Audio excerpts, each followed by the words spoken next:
편안하게 질문도 하고 또 질문도 받고 이런 시간으로 좀 준비해 보도록 하겠습니다.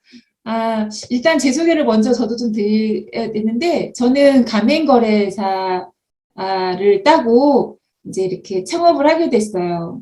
저는 그냥 편안하게 이야기하는 거니까. 또 사실 가맹거래사를 우리 학생은 아마 이제 이런 교육을 들어야 된다고 해서, 가맹거래사 무슨 수업이 있나 보다라고 해서 아마 그때가 처음 듣게 되신 건 아닐까라는 생각이 들어요. 네, 그쵸? 이제 참 미리 제가 양해를 드릴게, 저는 원래 그 대학교에서 학생들을 가르치는 교수는 아니에요. 물론 이제 대학교에서 학생들을 가르쳐 본 경험은 있는데, 저는 실제 가맹거래사로 이렇게 현장에서 일하는 사람이라서 교수님들처럼 굉장히 고급스럽고 막 이렇게 얘기하는 스타일은 아니고 조금 거칠고 좀 저렴하고 이럴 수 있어요. 또 가맹거래사는 올해 이제 19회차가 됐어요. 19년, 1년에 한 번씩 있는 자격 시험인데, 저는 이거를 언제 땄냐면 2007년에. 그러니까 5회 때, 가맹거래사 1기, 2기, 뭐 이렇게 이제 기수로 얘기하는데, 저는 5기 때 이 자격을 취득했고, 지금이 19기 거래사님들이 이제 합격을 하고, 현재 실무 수습을 받고 있는 중이에요. 그래서 이제 저는 그러니까 14년 차 된 가맹거래사고요. 그래서 업계에서는 돈은 못 벌지만 인지도는 있는. 그래서 인지도가 항상 돈이랑 연결되는 건 아니다라는 말씀을 미리 드려요. 그래서 사실은 저는 가맹거래사로 활동하게 된 게, 이제 저는 전업주부였어요. 저는 은행에 좀 근무했었고, 또 저는 대전에 살기 때문에 연구단지에서 조금 근무했었고, 그러다가 결혼하면서 저는 전업주부가 됐었는데, 사실 남편이 대기업에 다니고 있었거든요. 그런데 그 한 15년 정도 다니다가 퇴직을 했는데, 퇴직 이유가 굉장히 이렇게 조직 생활이 힘들어 했어요. 내성적이고. 그런데 이제 그런 와중에 일만 좀 열심히 하고 이제 숙기도 없는 약간 이런 스타일인데, 우울증까지 와서 이제 견디다가 이제 퇴사를 해야 되는 이제 어떤 그런 상황이 돼서, 저는 가맹거래사를 이제 따놓은 게 있었고, 또 그 당시는 제가 나이가 좀 있었기 때문에 제 취업은 굉장히 생각하기 어려운 상황이었어요. 그래서 이제 가맹거래사를 어떻게 일을 해봐야겠다라고 생각을 했었고, 이 자격증을 왜 땄냐면, 사실 남편은 제 성격이 약간 외향적이거든요. 그러니까 본인은 집안에 들어오고 싶고 저를 밖으로 내보내고 싶은 열망이 있었나 봐요. 그래서 어, 이제 워낙 제가 집안에만 있으면 약간 우울해하는 성격. 약간 그런 게 있었어요. 나는 이렇게 썩긴 좀 아까운 여자인데 내가 지금 애들 키우느라고 이 꼴이 됐다라는 게 좀 있었어요. 집에 있는 게 행복하지 않았고, 여하튼 그래서 남편은 언제고 기회가 되면 저를 이렇게 밖으로 내보내서 스스로 하고 싶은 걸 좀 하고 살게끔 해주려는 마음이 있었나 봐요. 그래서 이 가맹거래사 자격증이 쫙 도입되고 나서 딱 1기 때 남편이 저보고 한번 저 자격증을 한번 시험을 봐보라는 거예요. 근데 그때는 명칭이 가맹거래사가 아니었고 가맹거래 상담사였어요. 그러니까 우리 학생은 상담사라는 그 명칭이 붙었을 때 그 상담사라는 어떤 자격사가, 이게 우리가 왜 변호사 이러면 굉장히 회계사 이좀 어렵다는 느낌이 있잖아요. 그죠? 근데 상담사가 그 정도 급은 아닌 것 같잖아요. 그러니까 폄하하는 건 아니지만 제 마음에 상담사라는 어떤 그런 자격증 이름이 되게 좀 이렇게 높아 보이진 않았어요. 그래서 나는 싫다. 내가 무슨 나를 뭘로 보는 거냐라고 되지도 않는 이제 자존심이 있어가지고 남편이 이제 1기 때 보라고 했던 걸 계속 2기 때, 3기 때 계속 보라고 하는 걸 제가 계속 싫다고 이러다가 이제 5기 때가 됐을 때 사실은 남편이 3기 때, 4기 때 접수를 했어요. 접수하면 제가 시험 볼 줄 알고. 근데 이제 제가 계속 막 튕기고 그러다가 5기 때는 남편이 저한테 뭐라고 자극을 줬냐면, 그때 저는 약간 자존감이 많이 낮아 있었어요.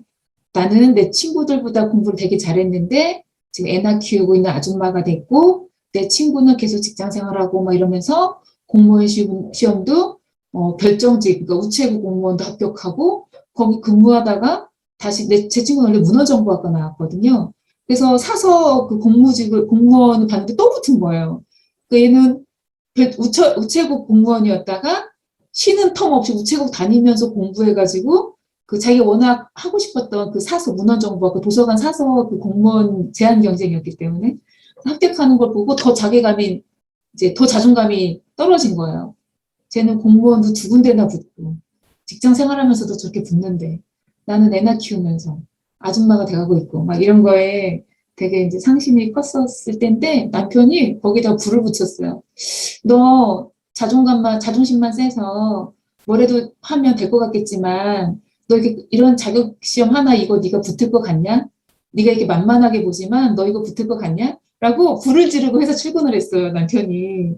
제가 그때 어떤 마음이냐면 그래 내가 한번 시험 보고 합격하는 거 보여줄게 뭐 이런 게 이제 오기가 발동을 했어요.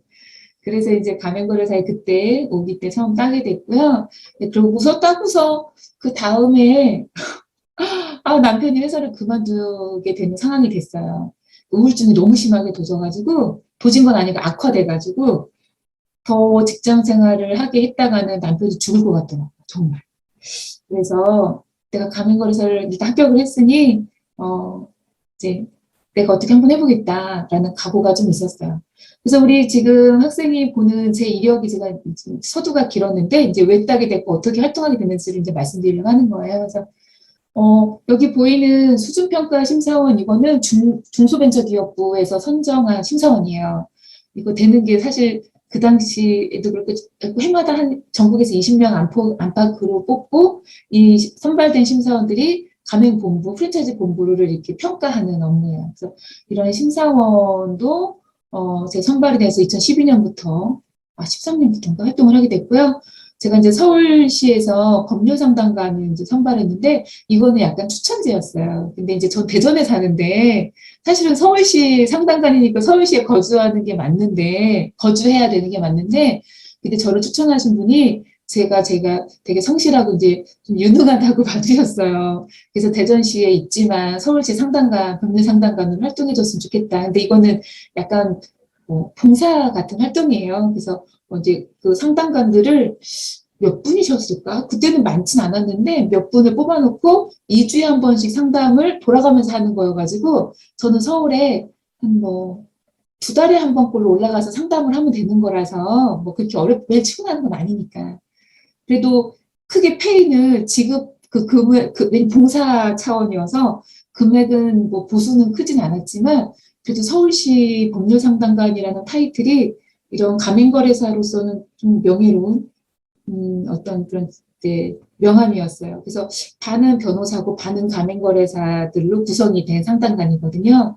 그런 걸로 활동했고 사실 서울 왔다 갔다 하는 게 힘들고 이제 제가 일이 좀 많아져서 이제 올해 8월 말까지가 위촉 기간이었는데 제가 이제 그만하고 싶다. 제가 더 하고 싶다고 하면 사실 되는 거였는데 그래서 지금 거래사로서 할 수 있는 일들은 많이 했던 것 같고요. 지금 이제 보여지는 이력들은 다 가맹거래사 타이틀을 갖고 선발되게 됐거나 이랬던 일들이에요. 그래서 하나하나 설명을 좀 드릴 건데 일단은 제 소개를 이렇게 했으니까 우리 학생도 현재 상황, 나는 어떤 학생이다, 대학원생이다, 아니면 뭐 창업을 아니면 취업을 고민 중이다.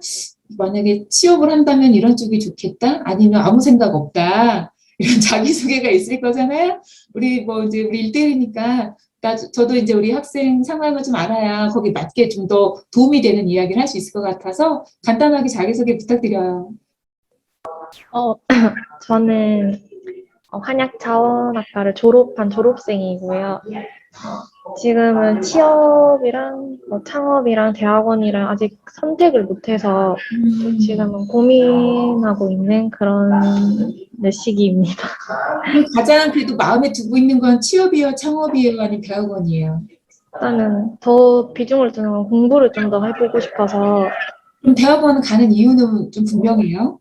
아니, 그게 분명하지가 않아서 지금 고민하고 있는 것 같아요. 너무 공감해요.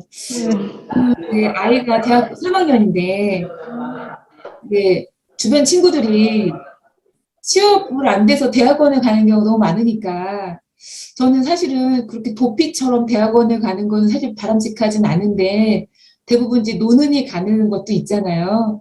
근데 저는 모르겠어요. 인생이 좀 길다면 길고 짧다면 짧은 건데 사실은 언제 인생이 끝날지는 이제 모르는 거잖아요. 태어난 건 알았지만은 뭐 이제 뭐 10년을 더 살지 50년을 더 살지는 알 수 없는 거여서 이렇게 삶을 도피성처럼 지내지 않길 좀 바래요. 왜냐면 사실 우리 학생도 내가 만약에 이러면 아니지만 내가 한 5년 남았다 이러면 도피처럼 대학원을 가진 않을 거거든요. 그죠? 5년 남았다라고 딱 명백하다면 대학원 선택할 것 같진 않아요. 그래서 저는 항상 뭐를 선택할 때 요즘 그런 게 있어요. 내가 삶이 3년 남았다면 내가 이걸 할 건가 안 할 건가. 내가 도전을 해볼 건가 안 해볼 건가를 시간이 길게 남았다고 생각하면 나중으로 하겠다는 생각을 자꾸 하니까 제가 항상 이제 3년 남았다면 난 이걸 할 건가 지금? 이런 걸 좀 이렇게 기간을 짧게 두고 좀 생각하는 습관을 들였어요. 우리 학생도 대학원에서 나는 조금 더 공부하고 그래서 나는 뭐 교수를 하고 싶다라든가 그렇게 나와서 연구원으로 좀 가고 싶다든가 이렇게 조금 그래도 방향성이 있다면 저는 가는 게 바람직한 거라고 생각이 들고 그렇지 않다면 저는 대학원은 솔직히 직장 생활하면서 저도 이제 저는 이렇게 엘리트 코스가 아니었고요. 막 너무 찌들게 가난한 집에 태어나서 저는 여상을 나왔고 은행을 그래서 들어갔고 예, 그래서 은행이 적성에 너무 안 맞아가지고 연구단지 이제 대전에 연구 원은 아니고 사무직으로 이제 들어가서 일을 했었고 그러다가 결혼하면서 전업주부로 이 텀이 이제 너무 길었던 거예요. 저는 제가 계획은 좀 공부를 좋아했고 집이 가난해서 여상을 간 거였기 때문에 내가 돈을 좀 모아서 대학을 갈 거라고 계획을 세웠었어요. 근데 이게 집이 가난하고 돈이 계속 집으로 들어가고 또 나 아니면은 돈 버는 사람이 또 없는 상황에서 뭐 이제 뭐 입시 공부를 재수구나 이런 공부를 할 수 있는 상황이 아니어서 인생이 생각만큼 안 되고 계획대로 안 되고 자꾸 어그러지는 느낌인 거예요. 그래서 이제 그런 상황이어서 였다가 연구소는 월급을 좀 많이 줬고 은행처럼 뭐 야근도 별로 없고 하여튼 다 좋은 조건이더라고요. 그래서 옮기고 여기서는 이제 공부를 할 수 있을 것 같은 거예요. 근데 그렇게 하다 결혼을 하게 돼가지고 일단은 이제 결혼하면서 또 아기도 있고 부모님도 모시고 사니까 근데 저는 그래서 대학교를 저는 방송대에서 학부를 마쳤고요. 왜냐면 이제 육아와 임신과 이거를 병행하고 있는 상황이라 대학을 갈 수 있는 꿈이 이제 약간 좌절됐었어요. 그리고 대학원은 이런 가맹거래사 일을 하면서 대학원을 다녔어요. 그러니까 우리 학생도 대학원이 꼭 필요했다면 직장 생활이랑 충분히 병행할 수 있거든요. 우리 친구도 보면 대학원에 일반 직장이 되게 많잖아요. 대표님들도 많고. 똑같거든요. 그 학위는. 그죠? 공부하기도 자기가 얼마큼 애써서 공부했냐에 따라서 지식도 이제 갖게 되는 거고, 그냥 일일이 만보처럼 다니면 그냥 놀자 먹기를 그냥 또 대학원 다니는 거고, 그래서 저는 약간 그 시간을 알차게 쓸 수 있는 방법도 있다라는 생각이 들어서 굳이 알바를 하든 뭐 하여튼 뭐 저는 직장 생활이 안 잡히면 파트타임으로 일하면서 대학원 생활을 할 수 있다고 생각하거든요. 그래서 굳이 이렇게 시간을 조금 3년 남았다고 생각하고 삶을 살아보는 방법도 좋을 것 같아요. 여튼 이제 우리 학생의 상황을 제가 좀 알았으니까 이런 또 나 그럼 나도 조금 대학원 생활하면서 충분히 가맹거래사를 취득할 수 있거든요. 그래서 그런 거 설명을 좀 드려볼게요. 가맹거래사는 왜 생겼냐면 2002년도에 이제 가맹사업법이 생겼어요. 왜냐면 그 당시에 이제 우리 친구는 이제 아직 학생이 어려서 그 IMF 시기를 잘 기억을 못할 텐데 IMF 시기가 이제 98년도에 빵 터지면서 회사 저도 그때 은행도 막 진짜 퇴직 엄청 시켰거든요. 하여튼 그래서 퇴직자가 엄청 많았는데 그 퇴직자분들이 이제 재취업은 안 되는 상황이니까 대부분 이제 창업을 해야 되는 걸 우르르 몰리게 됐고, 그러니까 이제 창업을 경험도 없고 뭐도 없는데 할 수 있는 게 없으니까 프랜차이즈 창업 되게 많이 했던 거예요. 그 당시에 98년도 그때. 그러니까 사기꾼 같은 가맹 공부가 엄청 많이 생긴 거예요.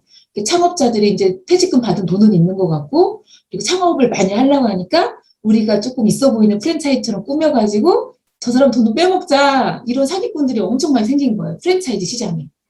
그래서 그해 99년, 2000년 이때 엄청나게 피해가 정말 사기꾼 프랜차이즈. 그래서 너무 많이 피해가 커서 이런 사람들을 이제 안전하게 보호해야겠다라는 취지로 가맹사업법이라는 게 만들어졌고요. 그것도 보호하려고. 근데 이제 전문가가 좀 붙어서 도와주면 좋겠다 해서 가맹거래사 제도도 그때 같이 도입이 됐어요.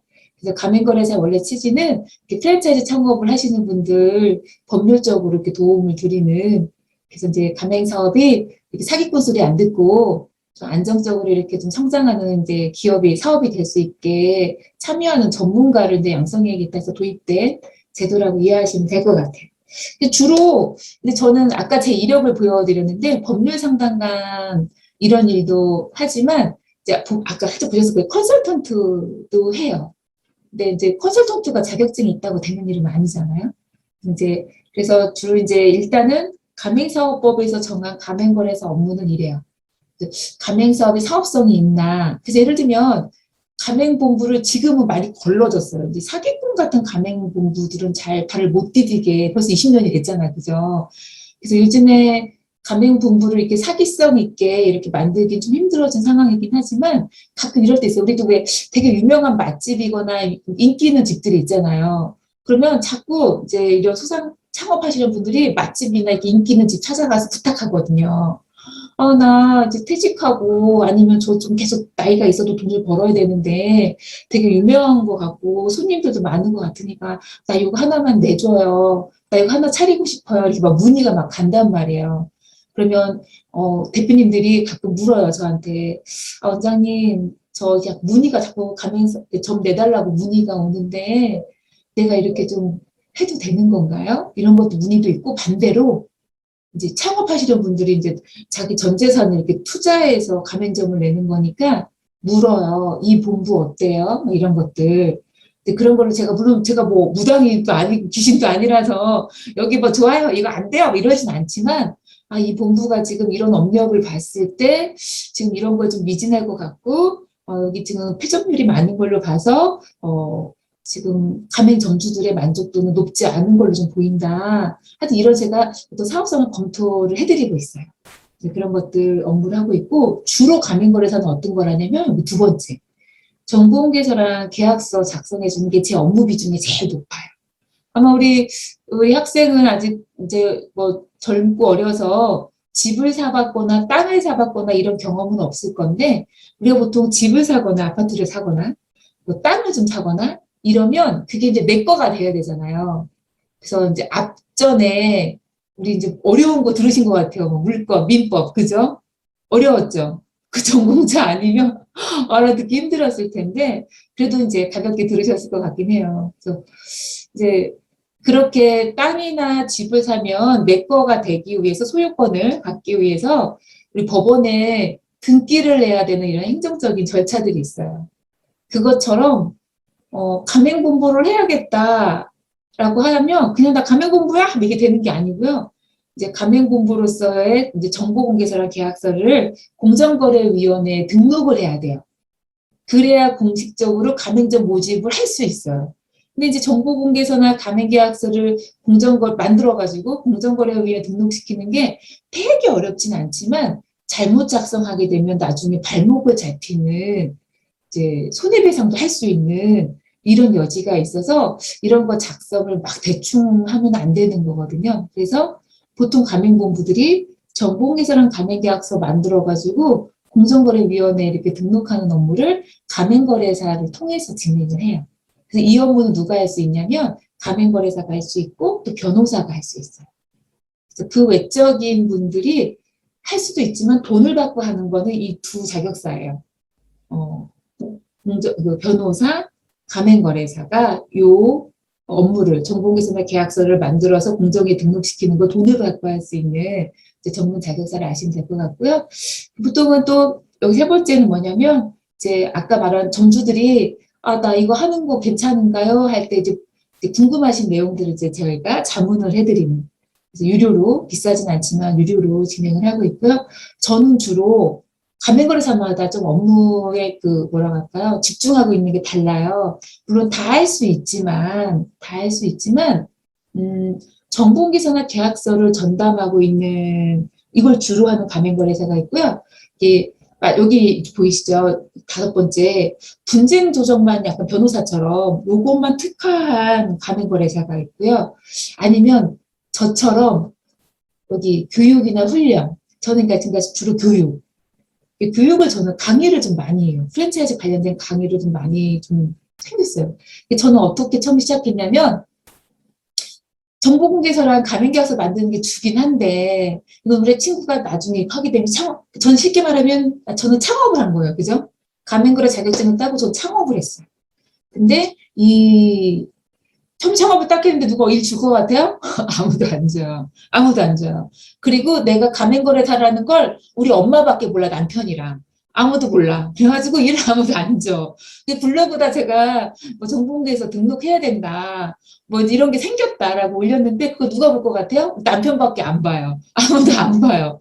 아, 이거 참 키워드 검색은 또 어떻게 하는 거야? 저는 그때 그게 뭐 전문 마케팅 이런 교육을 안 받아서 친구도 잘 모르지만 그래서 올리긴 올렸어요. 보니까 뭐 하루에 2명, 3명밖에 안 보는데 누가 보면 진짜 궁금하더라고. 당연히 업무 의뢰로 연결이 안 돼요. 그래서 저는 남편이 그때 회사를 그만둔 상태였고, 아이들은 이제 큰애가 이제 막 4학년 올라가고 작은 애가 초등학교 1학년 입학할 때였어요. 돈이 하나도 없어서 학원을 다 끊었어요. 제일 먼저 끊는 건 당연히 피아노 학원, 태권도 학원 바로 끊게 되더라고요. 돈이 없어가지고. 그리고 뭐 택시 타는 일도 없었어요. 돈이 없어서. 돈이 하나도 수입이 빵원. 우리의 친구는 뭐 빵원이라는 느낌을 잘 모를 거예요. 왜냐하면 본인이 알바하는 것도 있겠고 부모님이 용돈 주시는 것도 있을 거여서 이번 달이 빵원이다라는 느낌이 어떤 건지 알지 모를지 정말 궁금한데 저희는 부모님한테 손 벌릴 수 있는 상황이 드리면 드려야 되는 상황이지 누가 저희한테 10원 한 푼을 줄 수 있는 상황은 아니었기 때문에 남편 월급이 따박따박 들어오다가 딱 퇴직하고 그 다음날 빵원이라는 25일인데 아무것도 안 들어오네 이 느낌이 견디기 힘들더라고요. 근데 그 다음 달도 계속 아무것도 돈이 안 들어와요. 지출할 건 계속 있는데 그래서 줄일 거 최대한 줄여보는 거죠. 일단 애들 학원, 애들 뭐 간식 그리고 뭐 먹는 거, 입는 거 막 싹싹싹 줄이게 되는 거죠. 여하튼 이제 그렇게 곰곰이 생각하다가 정보공개서 업무를 제가 되게 잘 할 수 있는 것도 아니죠. 경험이 없으니까. 할 줄은 알 것 같은데 여기 무슨 내용을 써야지 문제가 없는 건지 특히 계약서. 이런 내용 넣어도 문제가 없나? 이게 거래사가 땄다고 대본에 다 아는 건 아니거든요. 변호사도 마찬가지일걸요? 계약서에 이런 내용 넣었을 때 문제점, 아니면 뭐 이런 걸 빠뜨렸을 때 문제점, 이런 걸 경험상 알게 되는 거예요. 물론 연수 때 배우시면 하겠지만 다 할 수는 없거든요. 그래서 제가 처음에 배든 건 뭐였냐면, 그리고 저는 무슨 5기였기 때문에 1, 2, 3, 4의 선배 기수가 있잖아요. 선배 기수가 이미 있었고, 또 이때는 프랜차이즈 가맹 본부들이 전공해서란 계약서를 공정위에 등록해야 된다는 사실을 잘 몰랐었을 때요. 이때가 2008년도부터 그 법이 시행돼가지고 2002년부터 2003년부터 가맹사업법은 있었으나 정보공개서를 등록하고 가맹점 모집해라 이 내용이 추가된 건 2008년부터거든요. 가맹 본부들이 듣도 보도 못한 거예요. 그렇게 해야 된다는 걸. 그러니까 이 얘기를 하는 게 너무 힘든 거예요. 그런 게 어딨냐? 난 처음 듣는다? 다 이런 반응인 거죠. 그 정보공개서 만들어가지고요. 공정거래위원회 등록하셔야 돼요. 뭐 이렇게 얘기하면 난 처음 듣는데? 너 거짓말하는 거 아니야? 막 이런 반응이라서 일단 가맹거래사가 뭔지 설명하는데 한나절이 일단 걸리고 그 다음에 정보공개서 등록해야 된다는 걸 설명하는데 또 1시간이 걸리고 그래서 나한테 줄까 말까 이것도 또 한참 걸리는 거예요. 여하튼 그래서 계속 매출은 빵원이고 연락 오는 데도 없었어요. 저는 더군다나 대전이었고 서울은 좀 그래도 이름 있는 이제 프랜차이즈들이 많았는데 대전 충남권은 또 그게 없었어요. 그래서 제가 생각한 거는 가맹점주님들 분쟁은 있을 거니까 분쟁을 변호사보다는 굉장히 저렴하게. 저희는 소송은 아니고요. 변호사는 소송까지 갈 수 있는데 가맹거래소는 소송을 대행할 수 있는 건 아니고 조정이라는 단계가 있어요. 조정은 그 소송 전 단계인데 공정거래위원회에서 이제 주관하고 있는 기관이 있거든요. 이게 설명이 드릴 건데 거기서 조정을 이제 신청서를 내면 양 당사자를 불러다가 서로 이렇게 의견 합치를 봐주는 그런 제도예요. 근데 그거를 가맹점주님들 잘 모르니까 나 이거 어떻게 쓰는지도 모르고 나 어떻게 하는지 모르는데 당연히 그렇잖아요. 저희가 이제 조정조서 같은 거 써드리고 증빙자료 만들어서 첨부하고 이렇게 해드리는 거고요. 현재는 어떻게까지 발전이 됐냐면 이제 그렇게까지 뭐 조정조서를 써가지고 등록하는 거 이런 거를 저희가 대행했는데 점주님들은 또 어떤 입장이냐면 거기 가면 나 말 어떻게 해야 될지 잘 모르는데요. 거래사님이 같이 가주면 안 돼요? 뭐 이런 게 있었어요. 근데 이제 같이 가주는 게 법적으로는 되어 있지는 않거든요. 그런데 지금 법으로도 거래사가 동행해가지고 의견을 진술을 할 수 있는 그 변호사 역할 같은 걸 할 수 있게끔까지 업무가 확대됐어요. 그래서 소송은 아니고 공정거래위원회 조정이 딱 됐을 때 거래사가 같이 동행해서 의견을 왜냐면 말 잘 못하는 점주님도 있잖아요. 그죠? 막 얼어버리고 이 질문이 무슨 질문인지 잘 모르겠고 근데 이제 거래사가 대동해서 의견을 같이 진술해 주거나 상황을 설명할 수 있게끔 하는 것도 이제 거래사가 할 수 있는 업무예요. 저는 처음에 거기에다가 이제 포커스를 맞췄어요. 분쟁은 거래사들이 안 하더라고요. 근데 대부분 분쟁이 생기면 변호사를 찾지 거래사를 찾지 않는 거예요. 그래서 제가 나 이걸로 돈 벌어먹기 힘든 건가? 이제 이런 생각이 들어서 그만해야 되나 이거? 이런 생각이 뭐 들었어요. 근데 자격증 딴 게 너무 아까우니까 자격증 딴 거 좀 아까우니까 나 그럼 무료로 분쟁을 좀 도와드려 볼까? 이렇게 해서 블로그에다 무료 분쟁 해드린다고 올렸거든요. 신기하지? 돈 유료로 할 때는 하나도 문의가 없더니 무료로 해준다니까 문의가 빗발쳐. 이거는 뭐야? 그런데 이제 무료로 한다고 했으니까 해야 되잖아요. 근데 제가 그때 크게 느낀 게 뭐냐면 저는 그 무료를 또 하길 너무 잘했다 생각했어요. 왜냐면 경험이 쌓였어. 그래서 어떤 분쟁이 주로 있는지 이 내공이 쌓였어. 그리고 전부님들은 대부분 좀 어떤 성향이고 어떤 니즈가 있는지도 알게 됐어. 사실은 이거는 교육 실무수습에서 가르치지 않거든요. 왜냐면 그 당시는 실무수습을 가도 이런 가맹거래사가 분쟁했던 사례가 많이 없어가지고 교육과정에 그런 내용이 없었어요. 없었고, 그래서 제가 나는 돈을 내고서라도 이런 경험을 했었어야 되는데 내가 지금 많이는 아니지만 그냥 무료로라도 이렇게 좀 받고 하는 게 난 큰 경험이다. 이렇게 너무 뿌듯했어요. 그리고 그런 거를 이제 오래 하다 보니까 이제 무료는 하기 싫다라는 생각이 들었어요. 사람이 진이 빠져. 그리고 있어요. 사람이 무료라고 해주잖아요. 우리 학생은 어때요? 뭐가 무료를 준다고 하면 그게 되게 가치 있다고 생각을 잘 안 해. 무료니까 뭐 그냥 뭐 막 이렇게. 그리고 약간 함부로 하는 점주님도 있는 거예요. 이게 무료인데, 근데 그러잖아요. 우리 학생들 만약에 비싸게 주고 산 옷이나 가방은 어때요?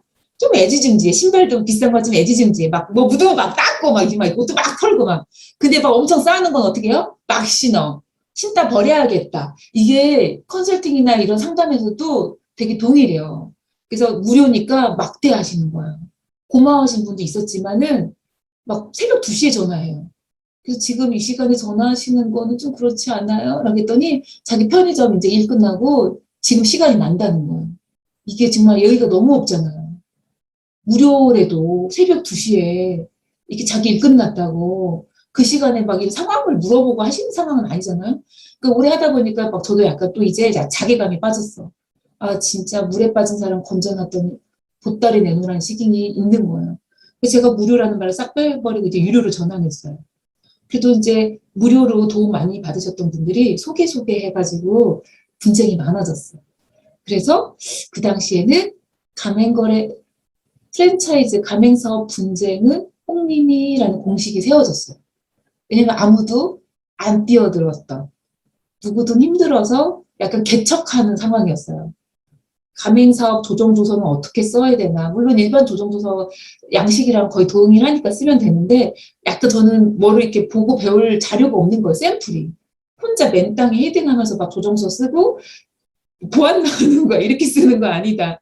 그럼 보완을 해서 그게 이제 실력이 쌓이는 거잖아요. 보완을 한 번 맞으면 쪽팔리지만 한 번 보완 받으면 그렇게는 이제 안 쓰는 거야. 그죠? 보완이 어떻게 하면 보완 내려지는지 알기 때문에 잘 쓰게 된 거야. 그래서 시간이 지나니까 보완이 안 나와. 잘 쓰게 됐어. 그러니까 제가 지금도 가맹거래사 합격하면 제가 실무수습을 들어가요. 가맹거래사들 이제 가리키는 강사거든요. 근데 처음에는 분쟁 조서 쓰는 거를 교육을 시켜달래요. 왜냐면 제가 그때 당시 그걸 좀 많이 했거든요. 근데 그게 너무 힘들고 그런 쪽 일을 많이 하다 보니까 인지도가 좀 생겨가지고 정보공개사 업무가 많아지게 됐어요. 사람이 물리적으로 우리 학생은 어때요? 똑같이 돈을 만약에 또 어떤 거 돈을 많이 주고 돈을 조금 줘. 근데 내가 시간이 너무 없어서 일을 쳐내야 돼. 그럼 어떤 걸 쳐내야 돼요? 돈 조금 주는 거. 그리고 힘든 거. 쳐내고 돈 좀 많이 주고 덜 힘든 걸 하는 게 사람 본능이잖아요. 이거 뭐, 그래서 분쟁이 그 당시에 힘이 너무 들었어요. 점주님들이 막 너무 힘들게 하시는 경우가 있어가지고, 분쟁을 그 점을 약간 쳐내고, 이제 조금 더 수월하고 전문성을 발휘할 수 있는 전공계에서 업무에 좀 집중했어요. 그래서 이제 분쟁은 다른 거래사님들이 이제 점점 하게 됐고요. 저는 처음에 가맹거래소 실무소에서 들어가면은 이제 분쟁을 강의했다가 현재는 이제 정보공개에서 작성하는 업무를 주로 쭉 강의를 하다가 이제 나이가 조금 차가니까 이게 5시간, 6시간 강의하는 게 너무 이제 힘든 거예요. 그래서 정보공개에서 실습은 보통 대여섯 시간 강의를 해야 되거든요. 그래서 제가 나 조금 그거 다른 거래사님이 강의하고 저는 조금 3시간이나 2시간짜리 강의를 좀 하고 싶다. 힘든 건 조금 강의료는 많이 주더라도 이제 제가 지치잖아요. 그래서 올해 처음으로 이제 3시간짜리 강의를 받고 전국에서는 이제 다른 거래사님한테 토스해드렸어요. 여하튼 저는 이렇게 크게 정보기 작성하는 거, 분쟁하는 거, 그리고 이렇게 가맹 뭐 점주님이 됐든 본사가 됐든 거래사가 됐든 이렇게 교육을 하는 거, 프랜차이즈 관련돼서 이런 교육을 하는 건데 저는 주로 가맹거래사들 중에서도 프랜차이즈 관련된 강의를 좀 많이 하는 축에 속해요. 가맹본부 강의도 가고 가맹본부에서 의뢰하는 것도 있지만 반대로 정부나 이런 기관에서 프랜차이즈 강의를 교육과정을 열어요. 프랜차이즈 교육과정 뭐 분쟁만 있는 건 아니고 본부는 이렇게 만들어야 되고 예를 들면 가맹본부는 이렇게 선택해야 되고 가맹본부도 가맹점 관련 이렇게 되고 이런 교육과정이 많거든요.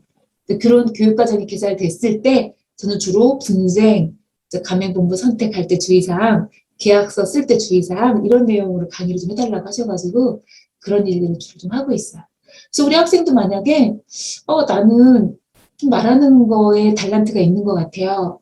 아니면 뭐 이렇게 뭐 기획하거나 이런 거에 좀 달란트가 좀 있고 그런 게 좀 좋아요. 라고 하면 가맹본부에 취업하는 가맹거래사가 될 수도 있겠고 저처럼 창업을 해서 교육을 좀 주로 하거나 이렇게 또 하는 일도 괜찮을 것 같아요. 그래서 주로 이런 업무를 한다라는 말씀 좀 드리고요. 자, 이제 가맹거래사가 여기 이제 산업인력공단에 나와 있는 자료인데 여기 보시면 이제 2002년에 법이 시행되고 2003년부터 가맹거래사 제도가 시험이 이제 됐어요. 그래서 처음에 이제 62명, 이때는 그 1000명도 넘게 지원해가지고 경쟁률이 1회 때는 장난이 아니었대요. 1회 때는 그리고 대부분 변호사, 이런 분들이 많이 좀 보셨나 봐요. 그래서 1회 때는 그 시험이 장난이 아니었다고 하더라고요. 그래서 이제 2회 때 점점 줄다가 여기 이제 2007년 5회 때가 31명 합격했잖아요. 제가 이때 경쟁률 엄청나게 뚫고 합격했던 네, 31명의 이제 합격생을 배출을 해서 계속 이렇게 50명 안팎으로만 계속 뽑는 거예요. 그러니까 가맹거래사 시장이 안 커. 근데 물론 수요도 별로 없었어요. 가맹거래사를 찾는 일이 약간 이제 인지도가 좀 없다 보니까 수요가 별로 없다가 2019년도에 그 18년, 19년도에 파격적으로 100명 가까이 이렇게 합격생을 배출하고 그 18년도에는 몇 명이 합격했냐면요. 지금 이제 18년도, 19년도 있었죠. 20년도에는 119명이 합격했어요. 올해가 최고 많이 합격했는데 이럴 때 봐야 되는데 149명이 합격했어요. 그래서 현재 이제 많은 합격생들이 실무 수습을 지금 현재 받고 있고요. 그래서 저도 이제 지난주 일요일에 일주일 전, 5일, 6일 전이네요. 일주일 전에 이제 실무 수습 교육을 다녀왔어요. 그래서 근데 힘든 건 코로나 때문에 이렇게 현장에서 못 만나고 약간 비대면으로 하는 거라서 조금 더 힘들긴 했는데 그래도 뭐 이제 전해드릴 말씀 잘 전해드린 것 같아요. 현재 이렇게 그러니까 지금 2019년도에 940명 합격생이었으니까 누적이 지금은 약 1200명 그죠? 얼추 이 정도 되는 것 같고요. 근데 1200명이 또 다 활동하는 것도 아니에요. 대부분 이분들 제가 면면히 보면은 대부분 변호사, 변리사, 세무사, 회계사, 노무사, 뭐 이게 자격증이 있으신 분들이 뭐 공인중개사부터 시작해서 자격증이 있으신 분들이 약간 자기 업무의 시너지 효과를 볼 수 있지 않을까 해서 가맹거래사를 덤으로 추가로 따시는 경우가 되게 많아요. 그리고 저처럼 오로지 가맹거래사 업무하겠어 라고 하는 사람은 흔치 않아요.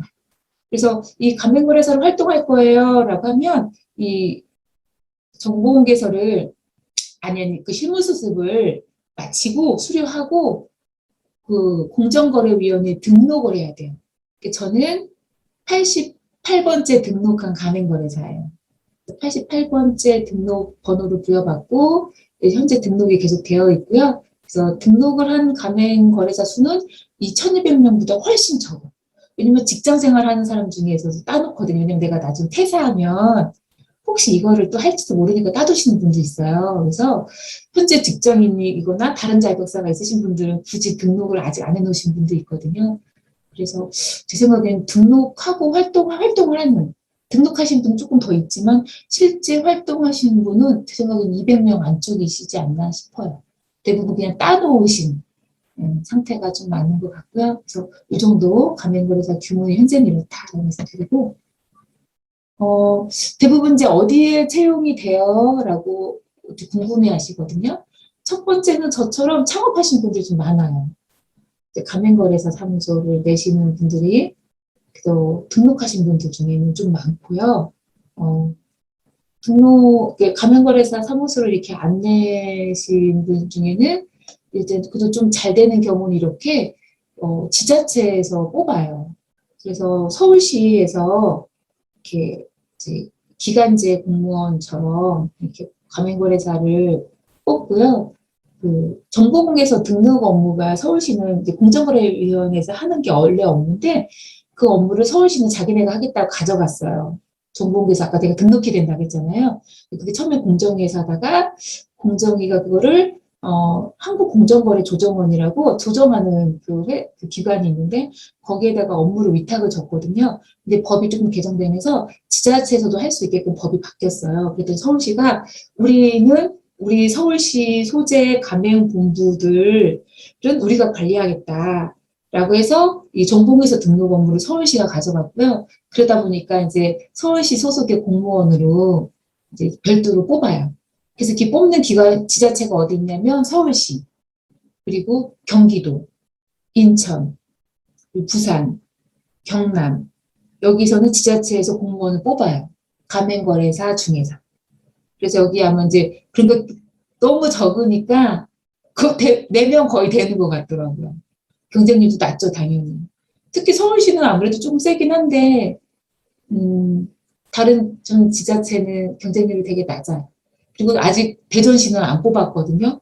그래서 우리 학생 혹시 관심 있으면 이거 따놓고 좀 활동하다가 대전시에서 뽑으면 얼른 대전시로 이사 와요. 그러면 아직 대전시에서 안 뽑았으니까 그럴 여지가 좀 있어 보여요. 왜냐하면 지자체에서 자기 주소지 관할 가맹본부들을 좀 키우면 그 가맹본부는 사업이 잘 되면 세금을 내잖아요. 그죠? 그 지방세를 내면 지방세가 많이 들어오면 좋잖아요.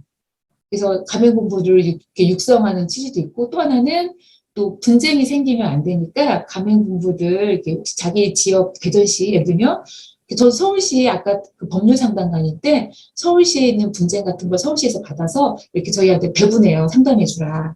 전주님들이나 이런 사람들 무료로 상담받는 거예요.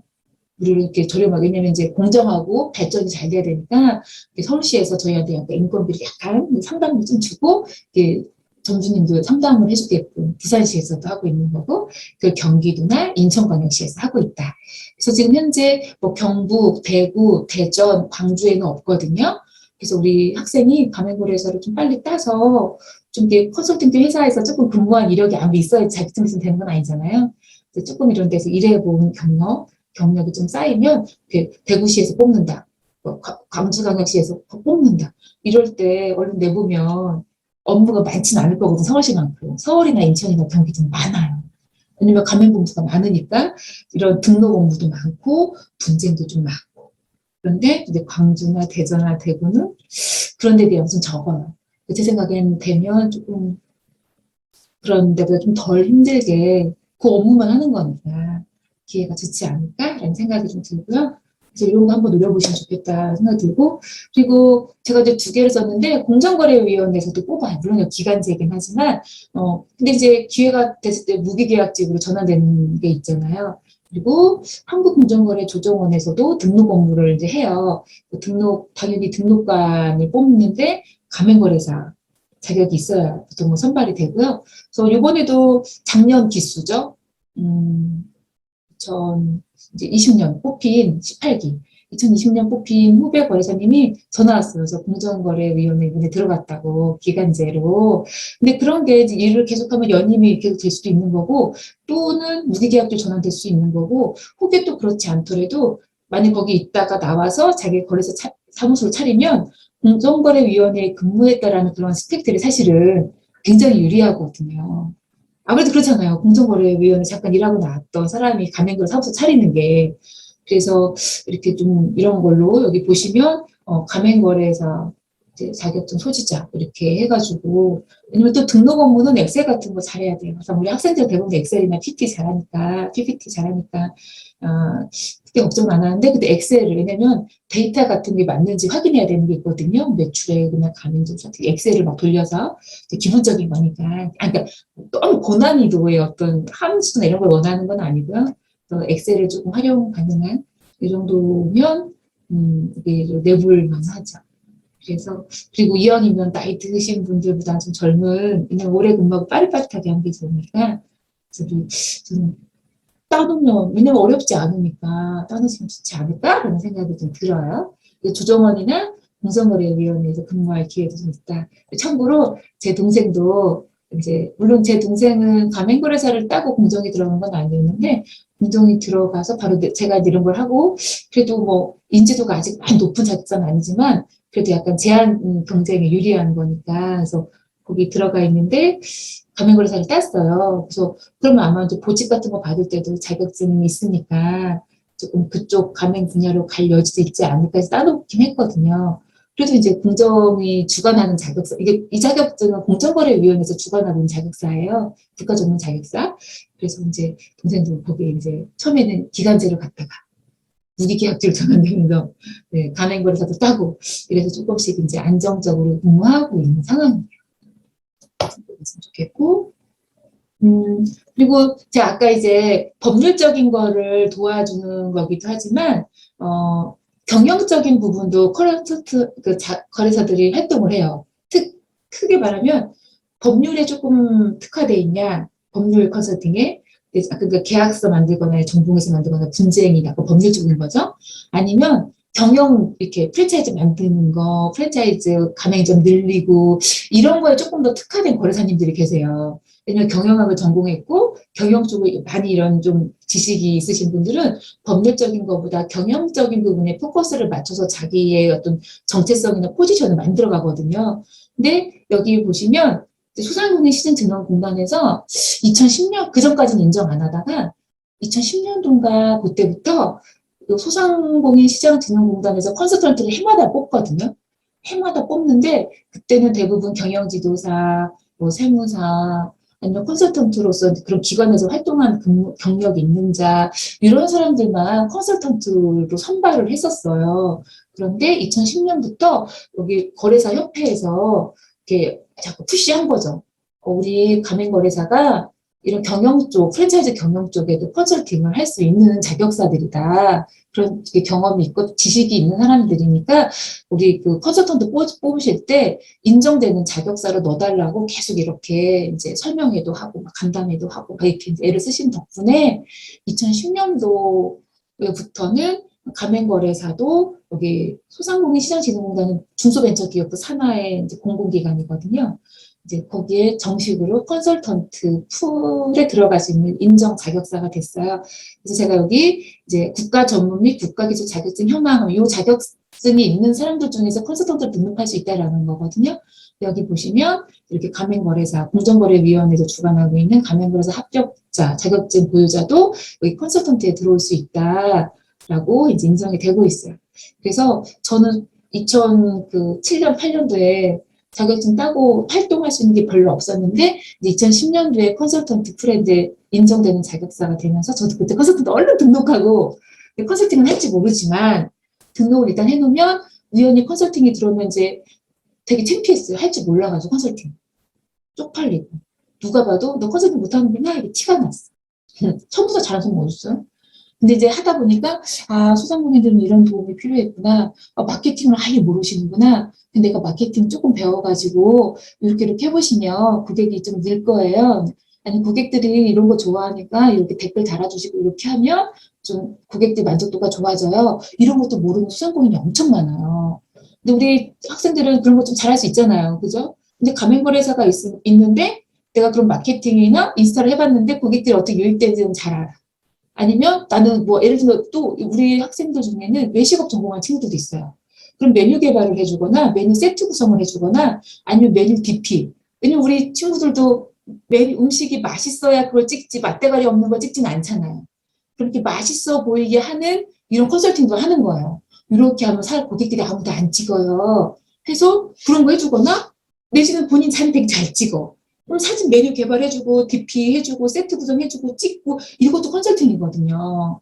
옷도 마찬가지야. 나 의류 디자인 이런 거 했는데 뭐 이제 뭐 의류 DP 같은 거 어떻게 하는지 그죠? 디스플레이만 잘해도 매출이 오르거든요. 왜냐면 고객이 시선을 끌잖아요. 이런 것도 컨설팅 영역이에요. 별거 아닌 것 같지만 나는 의류 쪽 전문 이런 DP 하는 거 센스가 아니 VMD라고 하잖아요. 우리가 그 상품 구성하고 진열하는 이런 것도 나 그런 거 좀 감각이 있는데 가맹거래사인데 나 근데 그런 감각까지 있어. 그러면 그런 영역으로 제가 컨설팅을 해주면 얼마나 좋겠어요. 그 장사 겁나 잘 돼. 프랜차이즈 하고 싶대. 그럼 나한테 또 하면 돼. 나 전국에서 만들어줄 수도 있어. 이게 자꾸 이렇게 해볼 수 있는 영역이 있거든요. 그래서 우리 학생들 쓸데리 없이 그냥 대학원에서 호송사 예배하지 말고 이렇게 가르쳐 따가지고 뭐 이게 알바로 인테리어 매장에서 알바해보든 식당에서 알바해보든 근데 이왕이면 조금 잘 나가는데 해보면 좋겠죠. 그리고 저는 편의점 알바 같은 것도 되게 매력 있는 게 거기서 눈여겨 잘 보면 어떤 물건을 왜 여기에다 배치하는지 그 매뉴얼이 있거든요. 아무렇게나 점포 물건을 배치하는 게 아니에요. 약간 프로모션 하는 예를 들면 이제 좀 할로윈이다, 빼빼로데이다. 그럼 그 물건을 어디에다 배치해야 되는지, 가격대는 어떻게 이거를 그냥 포스 찍으면 얼마야 뭐 이러시면 별로 하나도 없는 거고 저 물건은 언제 빼나? 저 물건은 배치를 저렇게 하나? 원 플러스 원은 언제 하면 어떤 물건에 하면 더 효과가 있는 건가? 원 플러스 원 말고 50% 할인은 또 어떤 의미가 있는 건가? 이런 거를 되게 눈여겨보는 알바생들이 있단 말이에요. 나중에 그게 컨설팅을 할 수 있는 거거든요. 그리고 매장도 편의점도 그냥 막 배치하는 게 아니고 동선이 있어요. 고객이 맥주를 찾으러 갈 때 맥주 그 캔이 그 부스가 어디에 있어야 안주를 더 요거를 추가로 안주로 집을 확률이 더 높아진다. 예를 들면 그거 있거든요. 기저귀 사는 엄마들이 기저귀 살 때 추가로 같이 구매하는 물건들이 있어요. 그게 그러니까 항상 그렇진 않지만 기저귀 사는 고객들이 많이 사는 품목이 뭘 것 같아요? 기저귀랑 상관없는데. 우리 한번 친구 맞춰봐요. 내가 맞추면 선물 줄 거야. 기저귀랑 상관이 없어요? 상관이 없는데 기저귀 사는 그 엄마 아빠들이 기저귀를 사면서 꼭 요거를 많이 산다는 걸 알게 됐어요. 맥주. 술. 어떻게 알았어요? 어떻게 알았어요? 찍는 거 아니면 알고 있었어요? 어디서 읽은 적 있어가지고. 진짜? 네네. 저는 그 데이터를 보면서 너무 공감 갔던 게 맞아요. 기저귀 사는 부모가 맥주를 왜 살 것 같아요? 육아에 힘드니까. 이거 빡 힘들거든요. 그걸 안 먹는 사람도 먹고 싶게 만드는 게 육아란 말이에요. 기저귀 차는 애기들 키울 때. 그래서 진짜 애 키워놓고 맥주 한 잔 마시는 게 약간 낙이거든요. 저는 술을 안 좋아하는데 너무 힘든 거야. 진이 확 빠지고. 그러면 이제 남편이랑 맥주 한 잔 하면서 막, 나 힘들었어. 막 이러면 이러고 싶고. 그러니까 기저귀를 가지러 가는 동선 라인에 맥주가 보이게 하는 거예요. 그래서 이제 기저귀 배치를 맥주로 보이게끔. 예를 들면. 그러면 뭐 강아지 용품 찾는 사람들은 또 뭔가 있겠죠. 그런 거를 100% 매출액을 올리는 게 마케터, 컨설턴트가 하는 일들이에요. 그게 유능한 거예요. 아무데나 나요. 이게 돼요? 그건 아니거든요. 그래서 이제 가맹거래사 자격이 있는데 나는 그런 걸 도와주는 일을 좀 잘할 것 같은데 컨설턴트를 하고 싶은데 컨설턴트 하려면 자격증이 좀 있어야 이게 진입이 좀 용이한데 그 중에 하나가 가맹거래사고 근데 가맹거래사 중에 그러니까 예를 들면 가맹거래사 중에 저처럼 프랜차이즈만 하는 사람들도 있고 또 VMD를 되게 잘하는 가맹거래사도 계시고요. 그리고 상권 분석을 되게 잘하는 가맹거래사도 있어요. 그러니까 상권 분석 원래 했었는데 예를 들면 공인중개사나 이런 거 했었는데 가맹거래사 따니까 프랜차이즈 본부들이 가맹점을 낼 때 상권 분석을 하고 들어갈 거잖아요. 근데 가맹거래사는 근데 상권 분석도 잘해. 그러면 이런 사람 수요가 많지. 아니면 일반 사람이 저 가맹점 그러니까 매장 하나 내려고 하는데 어느 자리가 일단 좋을까요? 이렇게 돈 필요하거든요. 그러면 상권 분석을 잘하는 가맹거래사는 되게 유능하죠. 프랜차이즈 이해 잘하고 상권 분석도 할 줄 알고 아니면 VMD를 잘하고 프랜차이즈도 알고 여러 가지를 하여튼 마케팅도 잘하고 프랜차이즈도 알고 이러면 좋으니까 그래서 우리 이제 이런 게 조금 유능하다. 그래서 이런 컨설턴트 활동할 수 있다. 여기까지 말씀드리고 우리 10분 쉬었다가 또 4시에 시작하겠습니다. 네.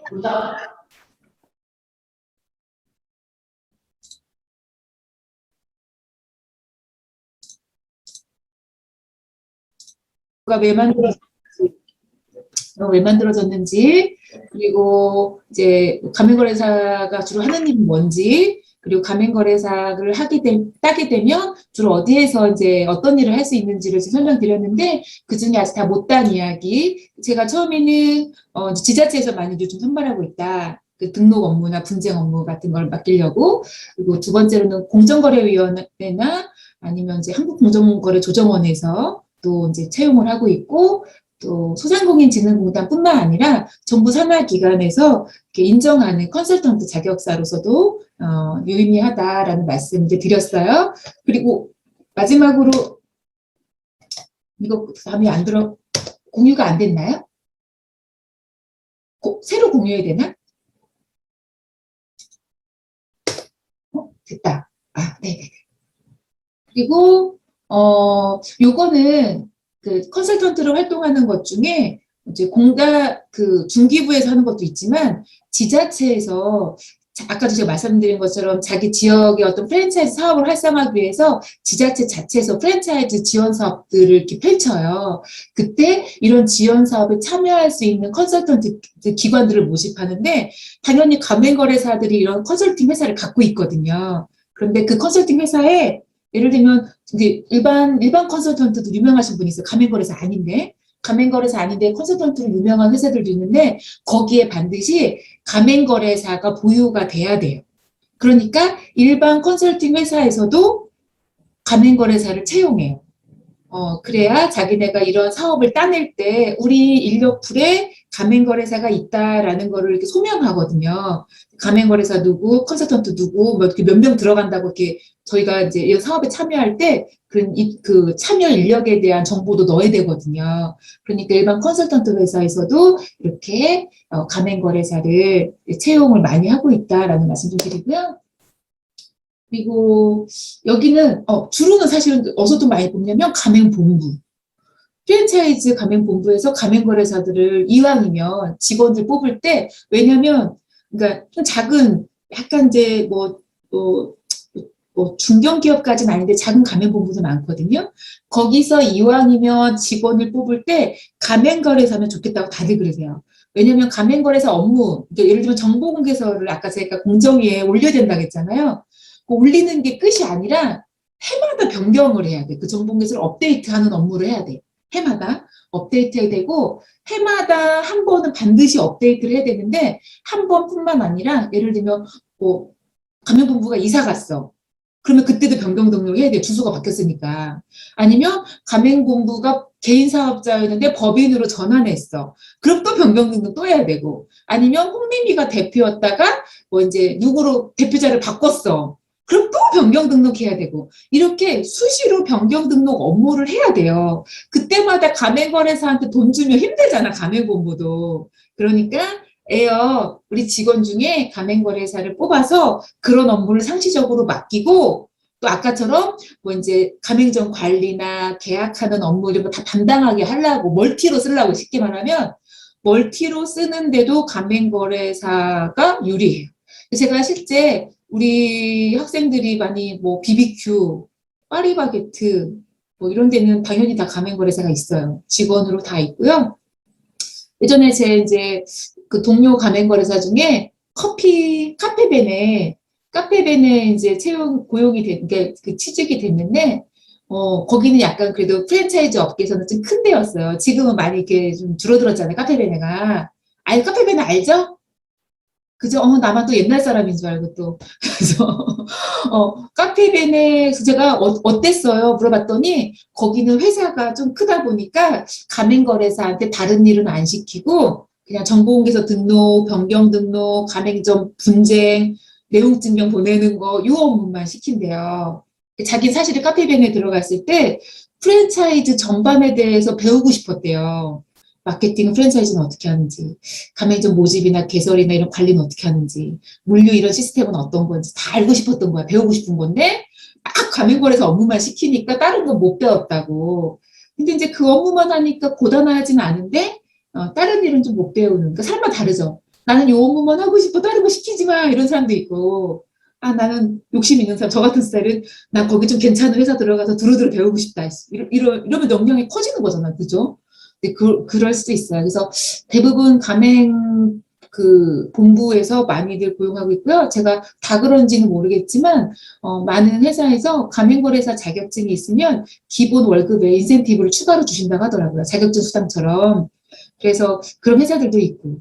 그래서 이렇게 뭐 큰 데가 아니더라도 그런 데서 고용이 돼서 취업이 돼서 그런 전반적인 시스템을 좀 이해하고 오시면. 그래서 예를 들면 뭐 편의점 같은 경우는 굉장히 큰 대기업이잖아요. 그런데도 당연히 가맹거래사분들이 많이 계시고요. 뭐 BBQ, 뭐 놀부, 뭐 이런 데 다 가맹거래사들이 계세요. 계시거나 내지는 직원들 중에 가맹거래사를 따게 만들기도 하고 지원해서 교육비 같은 거 지원해주면서 이제 자격증 따라 이렇게 하는 기업들도 있고요. 그래서 이렇게 이제 가맹본부에 취업하는 경우도 있다라는 말씀 좀 드리고, 그리고 여기는 가맹본부는 아닌데 가맹거래사 사무소에서 거래사를 채용을 해요. 저는 아직 사실은 저는요, 저희 남편도 가맹거래사예요. 저희 남편도 가맹거래사니까 그냥 둘이 딱 하기 좋은 업무예요. 더 많으면 지금 약간 저는 고민이 뭐냐면 업무를 더 좀 적극적으로 따낼 수 있는데 제가 마케팅 이런 거 안 하거든요. 그리고 누구한테 막, 저희한테 뭐 소개시켜주세요. 막 열심히 안 해요, 이제는. 왜냐면, 그렇게 많이 더 들어오면 직원이 조금 더 필요한 상황이에요. 일이 더 들어오면. 근데 지금은 저희 이제 남편인 가맹거래사 분하고 저하고 둘이 약간 아주 고단하다 할 정도로 일이 딱 있어요. 물론 이제 쉬는 텀도 있어서 이제 휴식기도 있지만 비수기도 있거든요. 그래도 성수기 때 둘이 감당할 만하다 하는 정도 업무가 들어오고 있어서 저는 욕심이 좀 없는 스타일이에요. 생긴 건 그렇게 안 생겼겠지만 욕심이 좀 없어서 일을 더 많이 받거나 이러고 싶지는 않는데 이렇게 일 욕심이 많으신 가맹거래사님들은 당연히 거래사를 채용해야 돼요. 왜냐면 안 그러면 그 변경 등록을 제가 아까 언뜻 1년에 한 번은 무조건 해야 돼요라고 말씀을 이제 드렸었는데 그게 4월 말까지 의무적으로 가맹 본부들은 자기가 갖고 있는 정보공개서를 업데이트를 4월 말까지 해야 돼요. 그러니까 어떻게 됐어요? 4월 말에 난리나.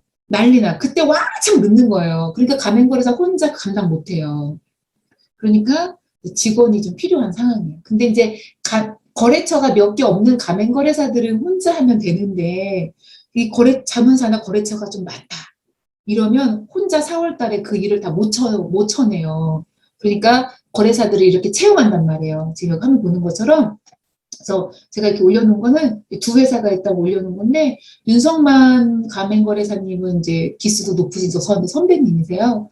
여기서는 가맹거래사랑 사무직으로 뽑아서 일을 이제 자문을 많이 하니까 자문 응대해야지, 변경 등록해야지, 분쟁 생기면 그것도 해야지, 막 일이 좀 많아지니까 이렇게 채용을 하고 있고 여기도 이제 컨설팅이나 이런 것들을 많이 하는 그 거래사님 회사예요. 그래서 이렇게 연봉은 2,400에서 4,500만 원 정도 주신다고 하는데 이제 경력이 좀 있으면 높게 받을 수 있고요, 정말. 예를 들면 제가 여기 가겠다 그러면 저는 많이 주실 거예요. 경력이 많으니까.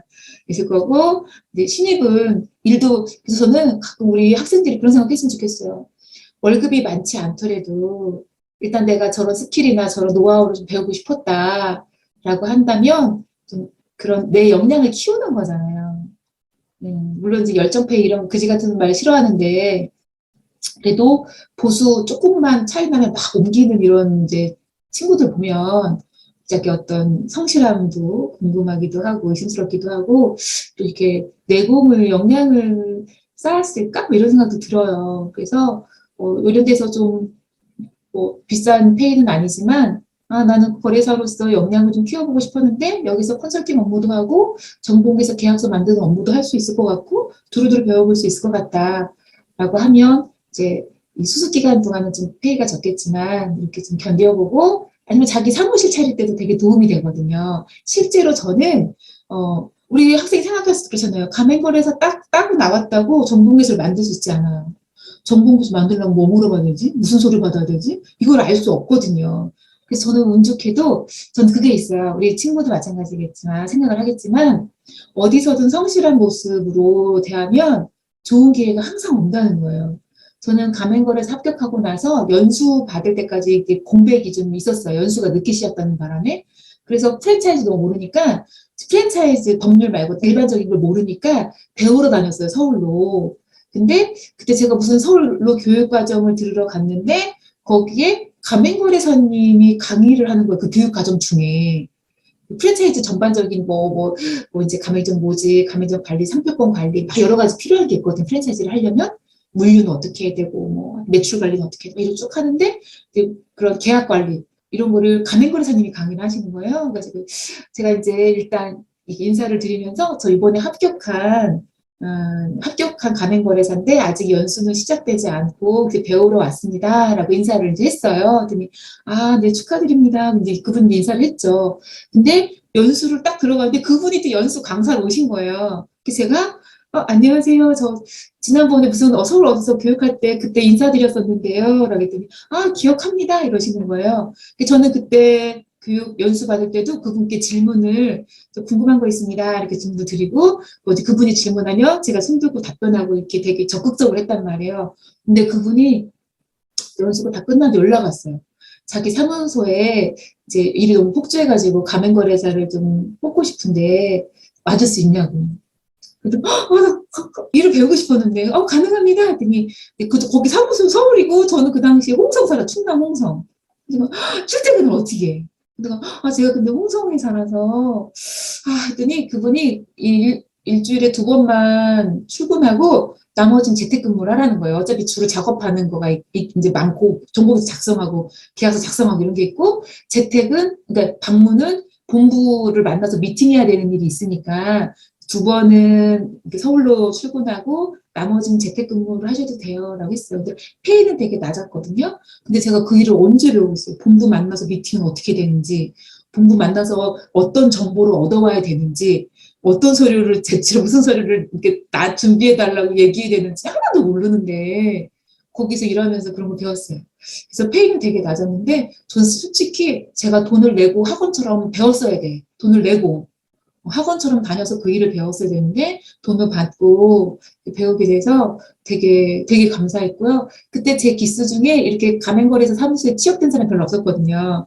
기스 분들 중에 우리 영문이사님 열심히 하더니 제일 빨리 취업됐다고 되게 좋아했었어요. 그래서 거래사님 근데 지금은 그때보다 그때는 제가 저를 고용해주신 가맹거래사 사무님 그 가맹거래사 사무실이 뭐 전국 가맹거래사 사무소나 탑3 안에 들어가는 규모가 되게 작은데 이제 다 작으니까 그중에 탑3 들어간 거였고 대부분 영세하시니까 가맹거래사를 추가로 뽑기는 힘든 그런 열악한 상황이었어요.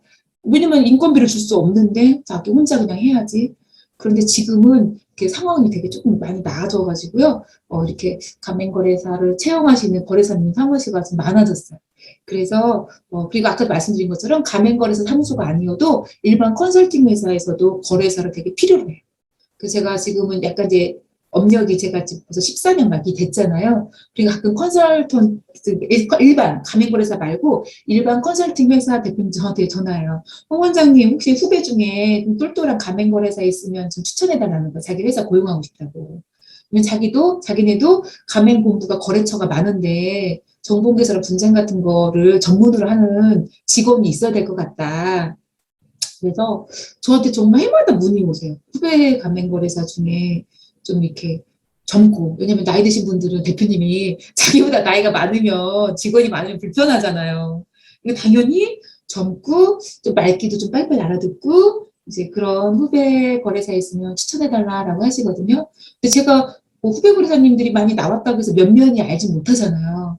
그러니까 제가 연수 때 얼마큼 성실하게 하시는가, 얼마큼 이렇게 호환, 상호 소통이 잘 되는가, 이런 걸 좀 보고 추천을 드리는 거지, 제가 뭐 같이 일해본 건 아니라서. 그러니까 사람 관계는 다 그런 것 같아요. 그런 걸로 일을 따기도 하고 잘리기도 하고 하는데, 제가 이제 이렇게 좀 나름 이렇게 저는 다른 사람보다 학력에 대한 컴플렉스가 좀 있어요. 지금은 많이 없어졌지만. 그래서 되게 열심히 했단 말이에요. 공부도 많이 하고. 왜냐면 학력에 대한 컴플렉스, 그러니까 그 학력을 딱 봤을 때는 높아 보이지 않으니까 난 실력으로 커봐야겠다 이런 생각이 좀 있었거든요. 그래서 제가 이제 대학원 다니면서 논문도 저는 그쪽으로 프랜차이즈를 썼고 또 학회 발표 같은 것도 막 했단 말이에요. 근데 그 당시에는 지금은 이제 막 귀찮고 일도 많아서 학회 논문 발표 잘 안 하는데 그 당시에는 정말 열정이 너무 넘쳤어. 그래서 학회 발표 같은 것도 제가 이제 하면 가맹거래사 중에는 이렇게 학회 논문 발표하는 이런 거래사들이 많이 없었거든요. 이제 저는 물론 제가 학회에서 막 깨지기도 했지만 그래도 다른 교수님들 눈에 홍림이 가맹거래사가 실무에서도 열심히 하고 학문적으로도 열심히 하고 참 괜찮은 사람 같다라고 이제 보여졌나 봐요. 그래서 또 거기 한 어떤 기관의 그 분쟁 그때 조정 하시던 실장님께서 연락이 왔어요. 그 법무법인 태평양이면 되게 크잖아요. 되게 커요. 우리 학생은 아는지 모르겠지만 뭐 예를 들면 김앤장은 들어봤죠? 법무 유명하잖아요. 김앤장처럼 버금가는 법무법인이 태평양이라고 있어요. 거기서 약간 가맹 분쟁 업무를 전담하는 가맹거래사를 뽑고 싶어 하는데 그 실장님이 믿음직한 사람을 추천해달라고 했대요. 그래서 저한테 전화 왔어요. 홍미미 거래사를 추천하고 싶다. 요 페이는 되게 셌어요. 페이 엄청 셌는데 서울이니까. 그래서 저는 애들이 좀 많이 크고 있었고, 그래서, 진짜 너무 감사한데, 제가 서울 출퇴근은 좀 힘들다. 했더니, 아유, 뭐, KTX인데 뭐 힘드냐고 이러셨는데, 일단 제가 능력이 좀 부족할 것 같고, 거기 태평양 거기 맞춰서 하는 게, 아이들도 아직 제 손을 많이 타고 있고, 말씀만 너무 감사하다라고 했는데, 그렇게 기회가 늘 오는 거예요. 그래서 제가 만약에 싱글이었으면 나는 100번도 더 갔어. 페이도 엄청 좋았거든요. 그리고 거기 이력이 되게 좋잖아요. 그죠? 법무법인 태평양 소속 가맹거래사. 그래서 여하튼 우리 학생도 성실하게 이렇게 아유 별거 다 시켜 막 시간 다 시켜 이런 걸 묵묵히 이렇게 성실하게 해내면 그게 누구는 항상 뛰는 거예요. 어디 가지 않아. 근데 그걸 꾀부리고 뭐 싫은 티 내고 대부분 이제 우리 학생 이제 그런 세대들은 이렇게 표현도 좀 직설적이고 감정 표현도 솔직하고 이렇긴 하지만 인간이 사람을 평가하는 어떤 기본적인 건 비슷한 것 같아요. 그래서 성실하게 좀 묵묵히 하는 거, 묵묵히 하면 바보 취급 당한다고는 하지만 아는 사람들은 또 다 알아주고.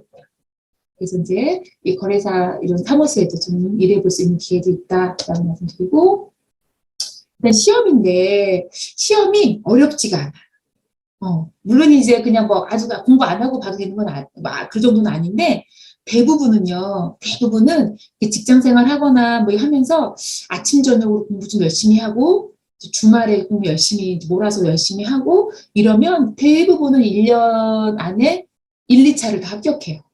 보통은 그렇고 근데 이제 직장 생활이 너무 바쁘거나 사업하시는 분이거나 완전 또라이거나 이러면 이제 3년 정도가 걸리는 수는 있어요. 제가 아시는 분 중에 계속 그러죠. 이게 바보 아닌가? 그 정도로 어렵지는 않거든요. 근데 보통 이제, 1년 안에 1, 2차 합격하는 비율이 제일 높을 거예요. 저도 그랬고, 저희 남편도. 저희 남편은 원래 전공이 특히나 물리학과예요. 그러니까 여기 시험 과목 보시면 경제 1차가 이제 오지선다형 객관식인데 1차는 경제법, 민법, 경영학이에요. 그러니까 물리학도로서는 완전히 생소한 완전히 문과 과목이라 완전히 모르고 저희 남편은 이거를 40세 넘어서 했기 때문에 완전 생으로 하는 거였는데도 1년 정도 공부해서 합격했거든요. 물론 열심히 했죠. 자기가 너무 모르는 분야니까. 근데 보통은 1년, 그리고 조금 느슨하게 했다 2년, 바보 멍충이다 그럼 3년 이 정도 걸리는데 가끔 한 달 만에 붙었다고 하는 이렇게 재수 없는 인간들도 있긴 해요. 제 생각엔 한 달만 공부하고 붙어서 그냥 죽여버리고 싶은데 그렇게 자랑하는 놈이 있거든요. 근데 제 생각에는 그런 분은 변호사분이 왜냐면 민법이나 막 이런 거에 이미 익숙하고 2차 논술 시험에도 익숙한 스타일이 있잖아요. 그런 분들은 뭐 그래요. 한 달, 네, 한 달에 붙었다고 치자. 저 속으로 재수 없어 그렇게 생각했거든요. 혹시 그 아무리 한 달 안에 붙었다고 해도 그냥 조금 공부했다고 해야지 한 달 하고 붙었어요? 막 이러면 재수 없잖아요. 짜증나. 하여튼 그래서 1차는 이제 경제법, 민법, 경영학인데 우리 학생 좀 전에 오늘 이렇게 민법 들었잖아요. 어땠어요? 솔직히 난이도 어, 진짜 너무 어려워가지고 너무 어렵죠. 너무 생소한 단어들도 많고 한문이 많으니까 잘 안 들어오더라고요. 맞아요. 단어 네. 자체가 이렇게 외우기가 쉽지가 않아. 이게 너무 권위적인 표현인데, 근데 음, 단어가, 근데 문제는요, 지금 제가 안 들어봤지만, 우리 양영식 교수님이 하셨잖아요. 엄청 쉽게 설명하셨을 거거든요. 음, 민법 시험은 그거보다 100배 어려워. 공부는 쉬워. 시험은 환장해. 그래서, 제가 너무 어렵게 말씀드린 건데, 그래서 저희 남편이 뭐라고 했냐면, 남편이가 합격했잖아요. 뭐라고 했냐면, 야, 민법은 공부 안 하나, 운수뛰기로 과락을 넘기는 게 좋겠다. 운수뛰기. 공부를 해도 모르겠고, 안 해도 모르겠고. 왜냐면, 막 미묘하게 말을 꽈가지고, 이거 아닌가? 막 이렇게 되는 거예요. 저는 이제 아까 방송대에 나왔다고 했는데, 거기서 법학 전공했어요. 음, 그래서 엄청 열심히 공부했거든요. 왜냐면, 제가 자존심이 그때 막 친구들 막 이제 음. 무너져서 제가 어떤 공서냐면 내 방송대 가지만 난 사시로 니네를 한 큐에 무너뜨려 주겠어. 막 이런 각오가 있었어요. 근데 이제 방송대를 들어오고 임신하고 출산하고 휴학하고 막 이렇게 되니까 이 방송대도 열심히는 공부했지만 4년 안에 딱 졸업 못하고 휴학하고 복학하고 휴학하고 왜냐면 임신 출산 이게 두 아이를 임신과 출산을 반복하다 보니까 휴학 뭐 복학 휴학 복학 이걸 반복해서 졸업이 되게 늦어졌어. 졸업은 했고 그래서 그래도 공부는 되게 빡세게 한 게 있어서 이제 기본 지식은 있었는데 사시의 꿈은 물 건너갔죠. 애들 키우는 너무 힘들어서 너무 힘들다. 학교 공부도 이렇게 힘든데.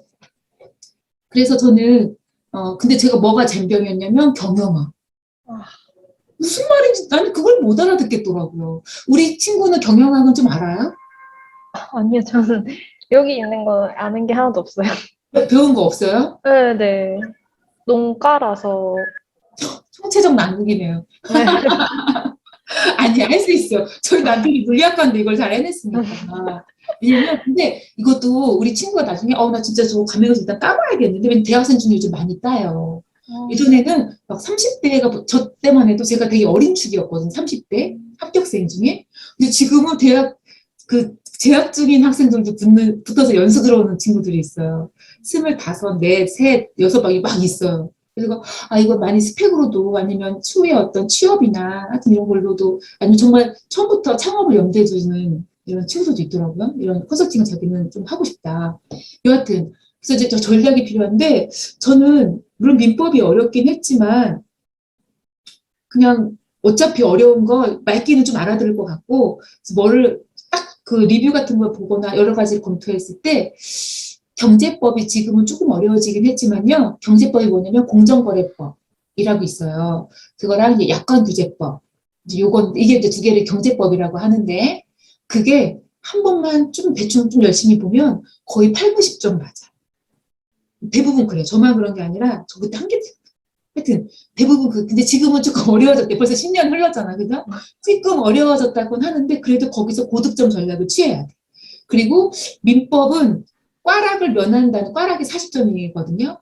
꽈락을 면한다는 정도로 해야 되는데 근데 공부를 해도 남편이 뭐라 했냐면 공부를 해도 50, 안 해도 50이라는 거야. 찍어도 50.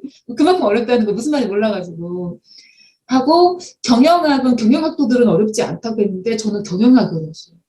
왜냐면 너무 방대해. 너무 방대했고, 저는 그때요, 가난하고 돈이 없어서 인강을 들어야겠다는 생각을 못 했어요. 그때는 그리고 이런 가맹거래사 시험 전용 인강은 없었어요. 없었고, 이제 다른 시험에서 보는 경영학들이 있잖아요. 다른 이제 시험에도 경영학이 있으니까. 그런 인강을 이제 들었으면 되는데, 저는 그때는 유튜브가 막 이렇게 해서 막 그런 강의가 있지도 않았고, 인강을 들을 형편이 좀 아니었어. 그 정도로 힘들었어. 그래서 저는 저 경제법, 민법, 경영학을 혼자 책 써서 혼자 공부했어요. 강의도 없이. 그러니까 경영학에서 뭐가 중요한지 모르는데 혼자 미친 듯이 그냥 외워버린 거예요. 미친 듯이. 근데 이게 뭐가 중요하다, 이거는 뭐, 이런 게 좀 있어야 되는데, 얼마나 범위가 넓어요. 나 진상하니까 무식하게 이럴 데 없고, 근데 이제 항상 무식하게 했어요. 무식하게, 그래서 경영학에서 까랑날 뻔했어요. 그래서, 근데 경제법에서 고득점을 하고, 민법이 60, 70점인가? 60 몇 점이었고, 경영학이 45점이었어요. 그래서 1차를 간당간당하게 통과했어. 그리고 2차는 여기 이제 보는 것처럼 가맹사업 거래 공정화에 관한 법령, 그리고 가맹계약에 관한 이런 실무인데, 이거는 뭐를 잘해야 하게 되냐면 가맹사업법이랑 민법. 이거는 민법의 어떤 이제 계약관계니까요. 아까 언뜻 들어서 민법은 계약 당사자 간의 어떤 계약 문제인 거고, 프랜차이즈도 가맹본부랑 점주님이랑 계약관계인 거잖아요. 그래서 이 계약관계 문제가 있을 때 어떻게 해결할 건지 이런 것들에 대한 거라서 민법을 조금 2차 때는 이제 조금 알아야 되고, 그래도 가맹사업법은 어렵지 않아요. 그 법조문도 좁아요. 몇 개 안 돼요. 그래서 그냥 외워버릴 수도 있어. 이해만 해도 되지만 저는 그냥 그때 가맹사업법이 점점 개정되면서 법령이 조금씩 늘어나고 있는데요. 그때는 많지 않았거든요. 저는 정말 또 무식하게 가맹사업 법령을 1조부터 40조 다 외워버렸어. 막 그리고 남편한테 아침마다 쪼물쪼 1조 이렇게 막 토시간 안 틀리고 하고. 너무 무식한 방법인데 약간 공부는 자신 있었거든요. 암기가 자신 있었나? 하여튼 그래서 그거를 날마다 아침마다 저녁 때마다 계속 뭐 냉장고에 프린트에 붙여놓고 맨날 쳐다보고 있고 외우고 했으니까. 그리고 시행령도 있는데 법률이 있고 시행령이 있어요. 그 시행령은 법률 내용을 조금 구체화한 그 다음 단계인데 그것도 되게 법률이에요. 그래서 그것까지 막 거의 다 외웠어요. 그래서 연수 들어갔을 때 약간 유능했지. 왜냐면 법령을 다 막 이게 외워서 들어온 사람이 많지 않은데 막 다 외워버려가지고 몇 점 뭐 따닥 나오는 거예요. 12점 따닥 나오는 거예요. 뭔지 이렇게. 지금은 까먹었어요. 하여튼 그렇게 해서 2차는 되게 좋은 점수로 합격했는데 2차는 논술이잖아요. 우리 학생은 논술 이렇게 학교에서 보는 약수령 말고 서설, 본론 해서 막 목차 잡아가지고 논문 쓰듯이 보는 시험을 해본 적 있어요, 없어요? 시험은 본 적은 없어요.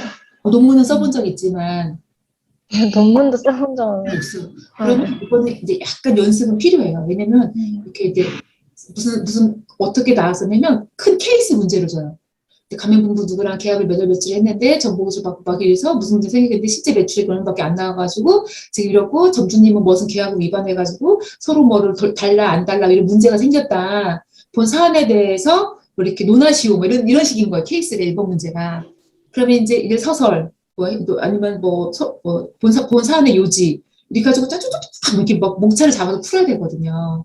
근데 지금은 안 그런데요. 저는 그때 100분인가? 맞아요. 100분을 줬거든요. 100분을 줬을 때, 총 한 문제당, 그 서술어, 그 케이스형, 그거를 18페이지로 썼어요. 9장. 막 연습을 엄청 많이 했거든요. 펜도 되게 많이 가져가서 혹시 막 긴장해서 안 나올까봐. 가지고, 근데 지금은 그렇게까지는 안 써도 합격한다고 하시더라고요. 그리고 이제 아시겠지만 이것도 요령인데, 글씨를 못 알아보겠잖아요. 그러면은 심사위원분들이 글씨를 못 읽어서 탈락시킨대요. 그러니까 최소한 악필이면 안 돼. 근데 가끔 이것도 이렇게 쓰신 분도 있대요. 이 사건에서 써야 되는 그 쟁점 키워드가 있잖아요. 예를 들면 동시항변권 얘기가 들어가야 되고 계약갱신 요구권이라는 단어가 들어가야 되고 이런 것들이 빡 파악하는 거죠. 그 문제에서. 근데 교수님들도 그 많은 그 시험지를 다 채점할 때 서로보다 딱 읽지는 않거든요. 목차를 딱 보면 어떻게 썼는지 일단 통밥을 아시고 키워드들이 딱딱 보이면 이제 얘가 제대로 썼구나라고 판단을 하신대요. 근데 키워드 위주로만 쓰고 나머지는 대도 않는 소리 쓴다는 거예요. 왜냐면 키워드 위주로 보시니까. 그래서 자기는 뭐 사실은 어떤 내용을 애국가 썼대, 애국가. 분량을 채우려고. 미친 거 아니에요? 했더니 그걸 하겠다는 거예요. 이게 진짜인가 싶긴 하거든요. 내용을 다 썼다는 얘기 아니라 부분 내용을 채우고 싶은데 모르면 막 말도 안 되는 소리를 썼나 봐요. 어차피 그건 안 읽으실 거라고 생각한 거지. 그리고 이제 그 아까처럼 그러니까 몇 가지 키워드가 정보기술 제공 의무 위반 뭐 이렇게 키워드들 뽑아냈으니까 부수적인 설명들은 약간 말도 안 되게 아무거나 생각나는 거 갖다 붙였다고. 그것도 약간 유령이에요. 생각 안 난다고 안 쓰는 것보다는 키워드를 잘 뽑아내고 그거 위주로 했던 말도 하고 했던 말도 하고 막 이렇게 썼다고. 물론 정말 그렇게 써서 붙은 건지 모르겠지만 근데 제가 아시는 교수님도 그랬거든요. 그걸 다 못 읽는다. 다 못 읽어서 글씨가 지저분하면 아예 제낀다는 거예요. 못 알아보게 썼으니까. 그리고 이제 키워드들 목차를 잡은 걸 보면 얘가 어떻게 풀었는지를 안다는 거예요.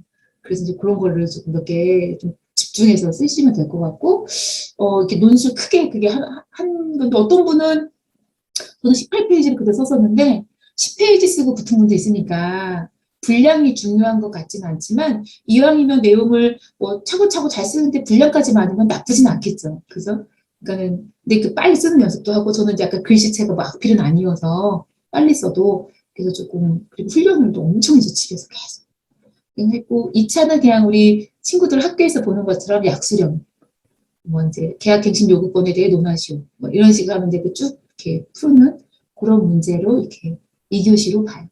이렇게 해서 합격을 하게 되면 이제 시험은 아까 말씀드린 것처럼 꽈락 40, 평균 60 이렇게 이제 합격이 되는 거고요. 그래서 올해는 보니까 1차가 4월, 2차 논술은 6월 이렇게 봤어요. 그래서 지금 이제 합격자 발표가 이때 나가지고 합격자 대상으로 지금 실무 수습이 진행되고 있고요. 실무 수습은 100시간 이상을 수료해야 되거든요. 근데 이제 줌으로 하니까 좀 좋아졌죠. 저는 그때 서울로 계속 왜냐면 워낙 직장인이나 일하고 있는 사람들이 합격생이 많다 보니까 주중에 연수는 안 하고요. 토일 이렇게 해서 이제 막 계속 몇 주를 하니까 사람이 엄청 깔아지는 거예요. 주중에 일하고 주말에 서울 가서 연수받고 아침부터 일찍 저녁까지 이걸 몇 주 하니까 근데 지금 다행히 작년하고 올해는 이제 집에서 이렇게 들으시니까 조금 편하긴 하는데 강의한 사람이 힘들죠. 다들 이렇게 화면 꺼놓고 들으시잖아요.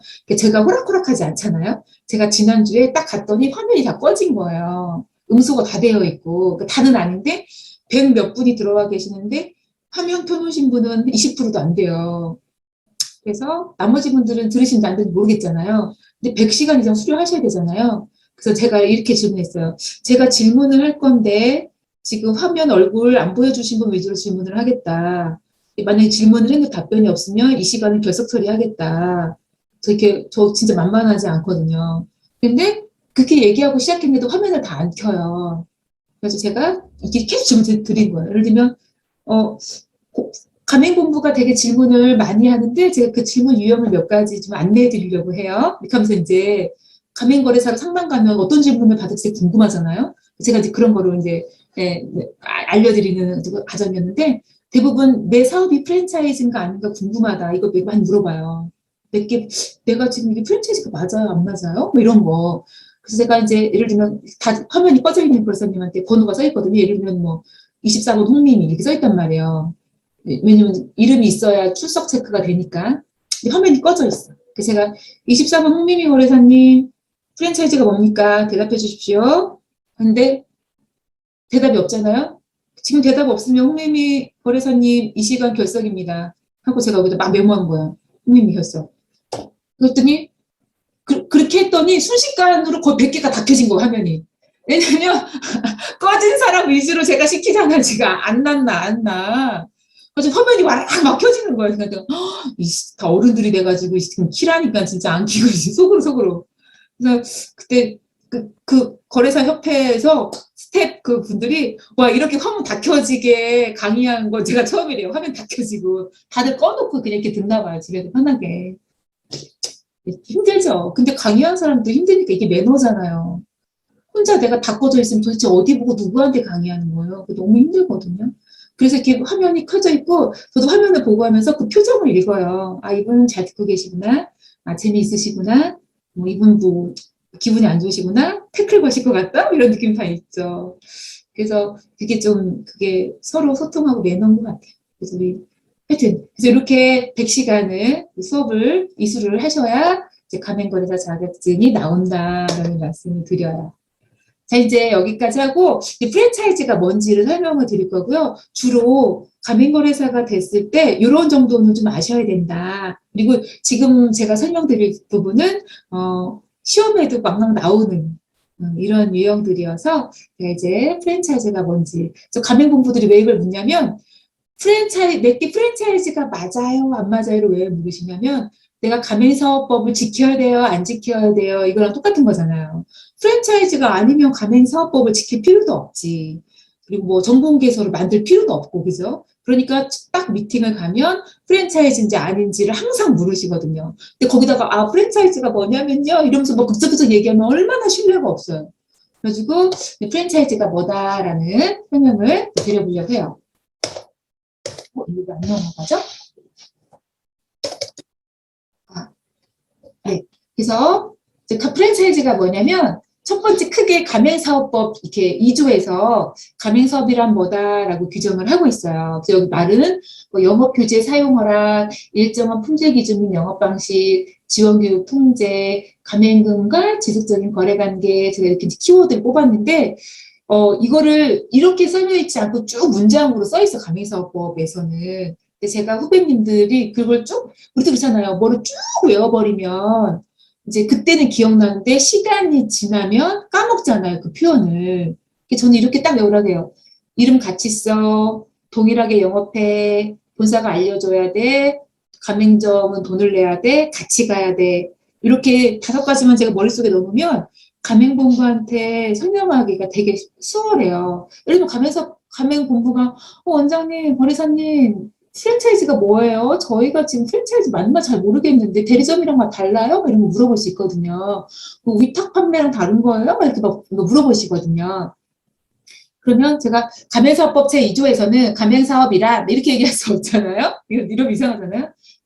제가 그럼 몇 가지 가맹사업인지 아닌지 체크를 좀 해드리도록 하겠습니다. 그래서 첫 번째는 가맹점주님이 만약에 계약을 하시게 되면 똑같이 미미치킨이라는 이름을 써야 되나요? 이름을 쓰지 않아도 되나요? 라고 이렇게 물어요. 그게 첫 번째죠. 영업표지라고 하거든요. 이제 예를 들면 미미치킨, 뭐 파리바게트 이런 거를 이제 영업표지라고 하는데 그거를 점주님이 같이 쓰나요? 안 쓰나요? 라고 물어요. 써야죠. 라고 해요. 그럼 이제 첫 번째는 해당이 되는 거잖아. 그죠? 이름을 같이 써야 되는구나. 영업 표지를 본사가 이렇게 써야 되는구나. 두 번째는, 이름만 쓰면 돼요? 아니면은 대표님이 알려준 방식 그대로 요리를 하거나 판매 방식도 동일하게 해야 돼요? 아니요, 그냥 자기가 알아서 다 해도 돼요. 우리한테는 그냥 그 로열티만 내면 돼요. 이러면 여기가 빠지는 거죠. 자기 마음대로 해도 돼요. 라고 하면. 메뉴 추가도 마음대로 해도 되고요. 맛 같은 것도 그냥 다 바꿔도 상관없어요. 그냥 우리한테 물건만 받아 쓰면 돼요. 이런 데가 있어요. 이거 프랜차이즈 아니거든요. 메뉴도 틀려, 맛도 틀려. 그냥 자기네가 물건을 대주기만 하는 이런 거다. 이러면 또 아닌 거죠. 그래서 저희 똑같이 메뉴 만들어야 되고 똑같은 맛을 내게 저희가 제공하는 레시피대로 메뉴 만드셔야 되고요. 예를 들면 이렇다. 그럼 이제 그게 프랜차이즈 요건에 해당되는 거예요. 그래서 우리 학생도 파리바게트를 가든 BBQ를 가든 어디 가든 물론 이제 그 점주님의 성향의 차이는 있지만 맛은 동일하다라고 생각하잖아요. 그죠? 우리가 교촌치킨 그 간장치킨을 시키면 대전에서 시키나 창원에서 시키나 교촌치킨 그 간장치킨은 맛이 똑같다라는 생각은 하는 것처럼 대신 이제 기름을 자주 갈아서 좀 깨끗하게 바삭 튀겨졌냐 이런 차이는 대표님의 양심에 따라서 또 점주님의 양심에 따라서 약간 달라질 수 있는 거지만 왜냐면 기름을 자주 본사가 가루라고 하는데도 기름값 아까워서 안 가신 분도 있거든요. 여하튼 그래서 동일하게 만들고 영업을 하고 이래야 된다라고 하면 이것도 오케이 포함인 거예요. 세 번째는 대표님이 본사한테 교육도 시켜주시고 홍보 지원이나 마케팅 같은 것도 도와주시고 또 하나는 우리 물건 안 쓸 때 제재를 하시거나 우리가 정한 방침을 안 지키면 제재를 하시거나 이렇게 하실 계획이세요? 라고 물어요. 그게 이제 지원, 교육, 통제 이 키워드만 알면 돼요. 근데 만약 본사가 우리는 별도로 지원 아무것도 안 해요. 우린 따로 교육은 없어요. 이러면 이거 프랜차이즈 보기는 어려워요. 근데 지원이랑 교육은 있어요. 예를 들면 이런 거죠. 뭐 조리교육 시켜줘. 교육이죠. 그죠?